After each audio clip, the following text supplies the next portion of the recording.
प्रथम स्तवक के पंचम पाठ का अध्ययन करेंगे।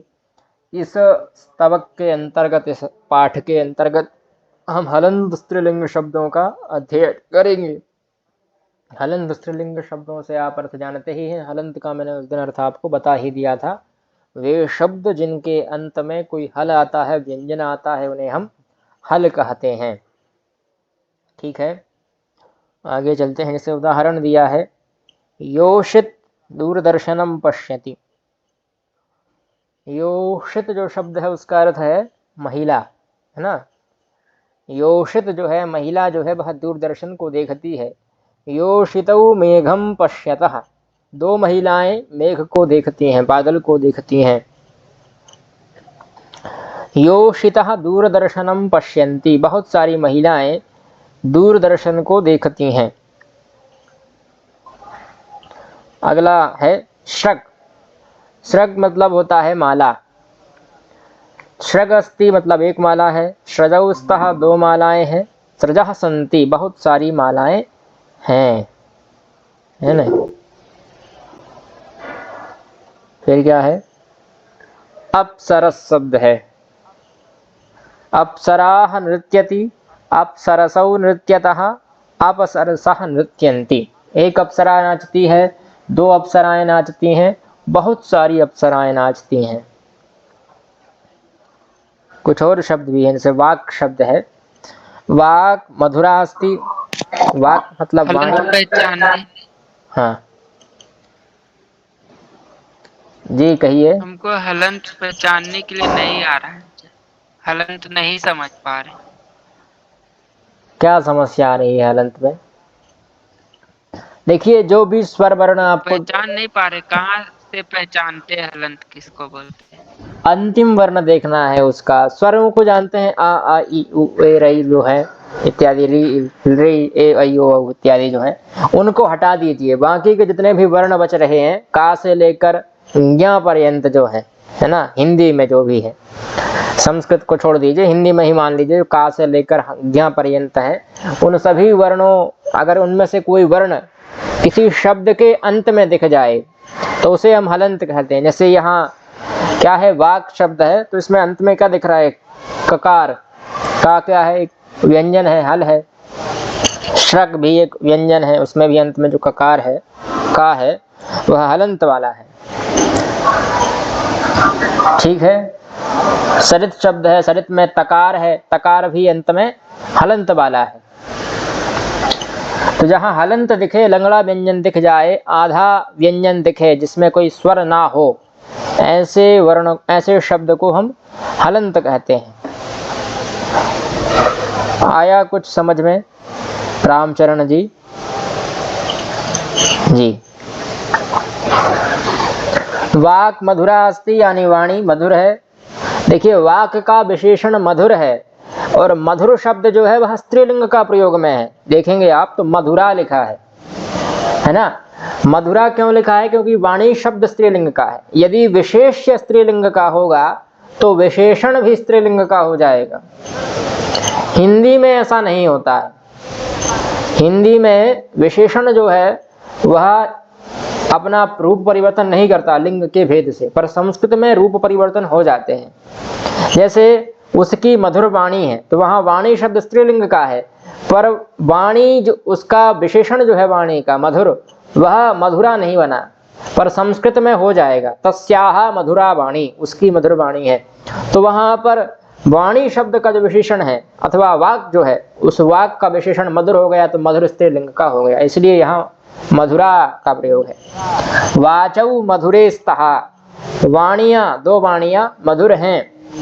वाचः मधुराः सन्ति, बहुत सारी वाणियां मधुर हैं। मूर्तौ शक अस्ति, मूर्ति पर, मूर्तौ यह सप्तमी का रूप है। ठीक है।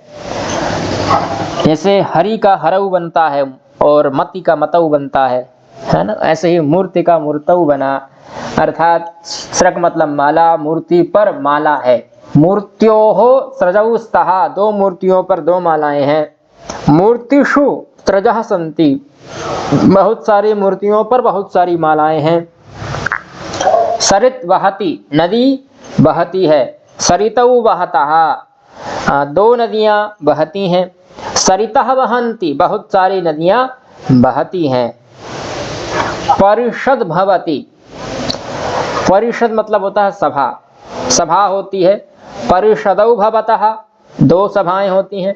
परिषदः भवन्ति, बहुत सारी सभाएं, बहुत सारी परिषद होती हैं, है ना। समित ज्वलति, समित शब्द का अर्थ है जो हवन कुंड में हम लकड़ियां जलाते हैं ना, उन लकड़ियों को कहते हैं समिधा। तो उन्हीं समिधा से शब्द बना है समित। ठीक, मतलब जो यज्ञ कार्य के लिए दारू है, लकड़ी है, उसको कहेंगे हम समित। तो समित ज्वलति, एक समी जलती है।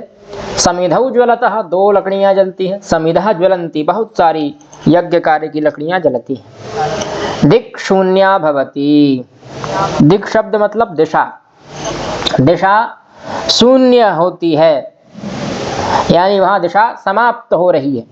दिशौ शून्ये भवतः, दो दिशाएं वहां पर शून्य हो रही हैं। दिशः शून्याः भवन्ति, बहुत सारी दिशाएं वहां समाप्त हो रही हैं। वहां नहीं, दिशाएं समाप्त हो रही हैं, ऐसा अर्थ ले सकते हैं। विद्युत विद्योतते, विद्युत मतलब क्या होता है? बिजली। और विद्योतते मतलब द्युत धातु भी प्रकाशित अर्थ में है, विद्युत प्रकाशित होता है। विद्युत का अर्थ बिजली भी है, और जो हम प्रयोग करते हैं वह बिजली भी है, और आकाशीय बिजली भी है, दोनों के लिए विद्युत शब्द ही है। और विद्युत विद्युतौ विद्योदेते, यानी दो बिजलियां चमक रही हैं, विद्यमान हो रही हैं आकाश में।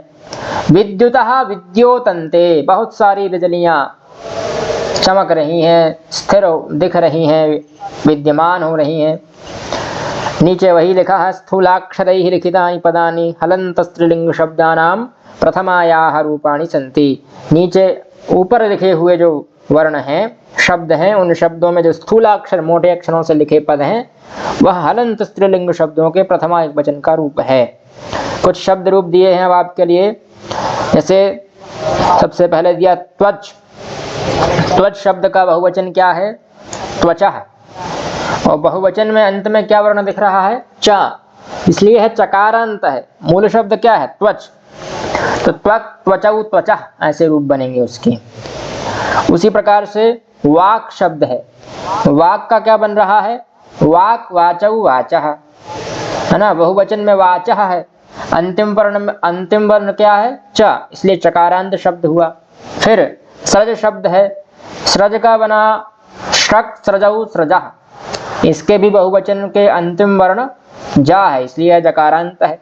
फिर सरित, सरितौ, सरितः, यह तकारांत शब्द है। फिर तडित, तडित, तडितौ, तदितः। विद्युत, विद्युत, विद्युतौ, विद्युतः। आपद, आपदौ, आपदः। और क्या है? विपद, विपद, विपदौ, विपदः। संपद, शरद, संसद, परिषद, प्रतिपद। और समित, क्षुद, दिश, प्रावृष, आशिष, अप्सरस इत्यादि शब्द दिए हैं।